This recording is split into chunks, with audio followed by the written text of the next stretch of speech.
Hi, I'm Aliya, occupational therapist. Let's talk about behavior at home and in the classroom. From 0 to 5. It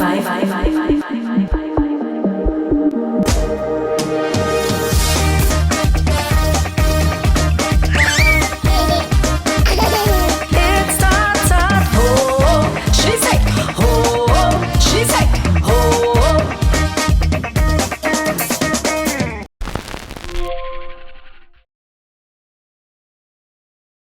From the time children are babies, they use behavior to communicate. A child cries, they laugh, they coo. We can understand what they're saying without words. Even as adults, we can understand communication through our behavior. When you stoop at somebody or you watch somebody cut eye, we know exactly what that person is communicating. And in the same way, children use behavior to communicate if they don't have the words to, or if they don't understand the words at that point in time. So a child who might be screaming, running, jumping, climbing, all of these things, that child is not being naughty. They're trying to communicate that there is a need that's not being met, and they're using the tools that they have at that point in time to communicate.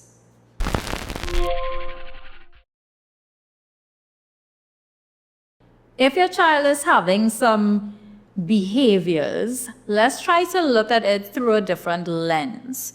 Rather than seeing it as this child is giving me a hard time or, they're making mischief, let's try to see it as your child is having a hard time.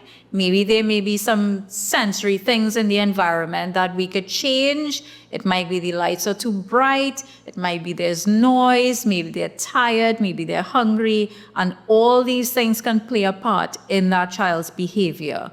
So once we change our mindset to one of understanding the cause of that behavior, then we can start to approach the situation a bit more differently to supporting your child rather than punishing that behavior.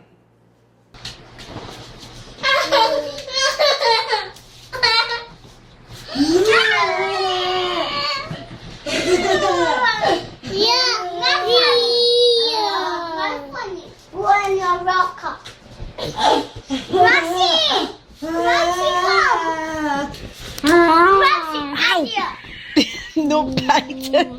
Don't bite. Phoenix, don't do him that.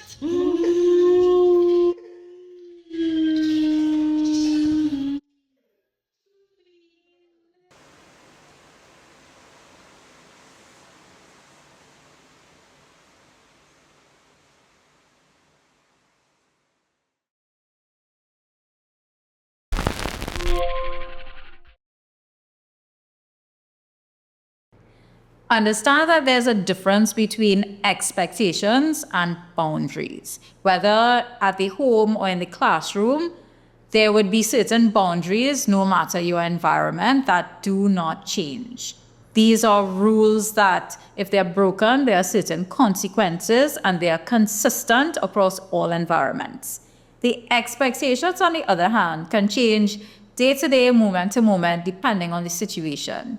For example, if you're at home and maybe your child is expected to eat their plate of food, but you know that on this day they're very tired. They had sports day in school and they came home and they're just not feeling it, your expectation can change. You may say, you know what? Have half now, or have 2 bites and then we can eat the rest later. And that's a reasonable expectation based on that situation. If you're in school and you know that it's a particularly noisy day, there's construction going outside, then for a child who might be sensitive to noise, instead of expecting them to finish their entire page of work, you might say, do 2, take a break, and come back. The expectation is still there to complete the work. However, the way that you approach the situation will be different. With either situation, although you want to keep your boundaries firm, but keep your expectations fluid, you still want to approach your child from a place of compassion and try to understand what might be happening underneath the surface that might be causing different behaviors. Address the cause of the behavior, but still make sure that you are understanding the situation from a place of compassion.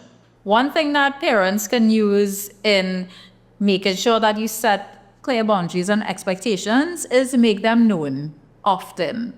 For rules and boundaries, whether it's home or in the classroom, have them displayed. You may have a small list of classroom rules, or when you're at home, you may have a list of chores that your child is expected to do, but maybe instead of making sure that they do all chores before 10 o'clock in the morning, it might be these are your chores, but you can get them done during the day once they are completed. So make sure your child knows what the expectations are and what the boundaries are.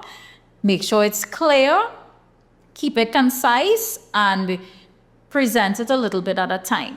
If you give too many expectations, some children may shut down. So you may have to give a little bit at a time. Make sure that the boundaries and expectations are realistic for your child and also appropriate. I feel like I'm going off my mind.